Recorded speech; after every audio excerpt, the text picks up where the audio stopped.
সবাই গেছে আজকে আমাদের রায়গঞ্জ কেন্দ্রের যে অবস্থা এবং কেন্দ্রের বিজেপি শাসিত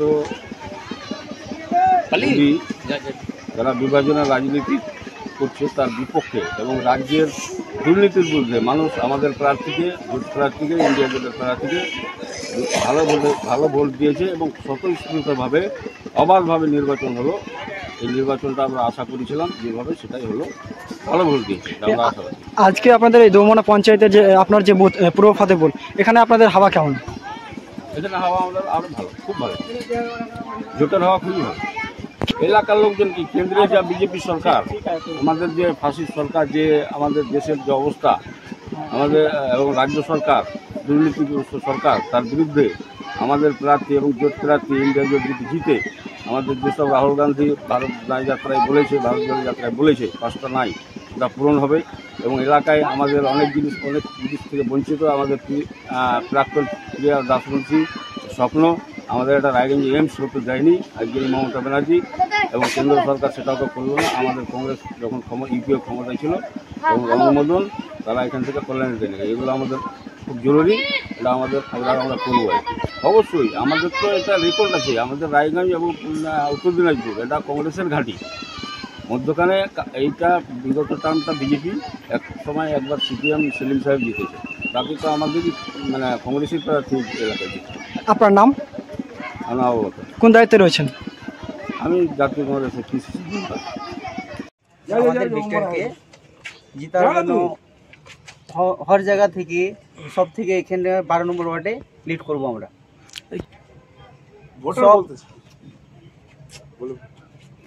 সব থেকে बोलने वाला আছে, कहने वाला আছে, তার জন্য ওকে আমরা সমর্থন করেছি। ये तो कभी नहीं हो सकता है, उसका जुमला कभी पूरा नहीं होगा। 15 लाख रुपए अभी तक लोगों के अकाउंट में नहीं आए। उसका जुमला है, अमित शाह का वो जुमला है, वो बोला वो कभी नहीं हो सकता है। आदमी को भड़काने का काम करता है, हिंदू मुस्लिम बोल के वो भड़काने का काम करता है, वो वोट बैंक करने के लिए ये चीज बोला है। अच्छा, रायगढ़ में एम्स की बात कही, क्या कर गए थे अमित शाह, उसको लेकर क्या कहेंगे? उसके लिए तो वो तो वहाँ से उठा के ममता और मोदी उठा के लेके दूसरा जगह बैठाया और हम लोग का यहाँ पे खत्म कर दिया। अच्छा, हम लोग दलकुला के लिए सबसे खराब हुआ है, नहीं तो आज दलकुला में एम्स होता वहाँ पे तो दलकुला हम लोग का इस तरह नहीं था, इस्लामपुर इस तरह नहीं रहता। सबसे ज्यादा हुआ तो दीदी के लिए हुआ। अच्छा, अगर विक्टर साहब जीतते हैं तो आप लोग दालकोला के लिए क्या करेंगे? दालकोला के लिए बहुत अच्छा होगा। क्या काम आप लोग यहाँ पे नल का सुविधा नहीं है, पानी का सुविधा नहीं है, उसका ड्रेन का कोई सुविधा नहीं, कोई रास्ता का भी सुविधा नहीं है। स्वास्थ्य केंद्र की भी हालत काफी खराब है। स्वास्थ्य केंद्र का भी सस्ता बहुत खराब है। उसके लिए हम लोग बोल चुके हैं, उसका अगर इंशाल्लाह अगर जेला अगर हो जाएगा तो उससे बेगुना होगा रायगंज से। জানি এলাম কি মনে হয় আপনাদের এবার আশা কেমন রয়েছে? আশা তো আমাদের একদম দেখাই চললো, জনগণের মুখে মুখে ভিক্টরের নাম হাত ছিনে ভোট দেওয়ার জন্য লোক একদম এগিয়ে আছে। আমাদের বাড়ি থেকে লোক কাতার লাইনে লোক লেগে আছে, আমাদেরকে ভোটারকে বলতে হয় না যে হাত চাপে ভোট দেন, কিছুতে ভোট দেন।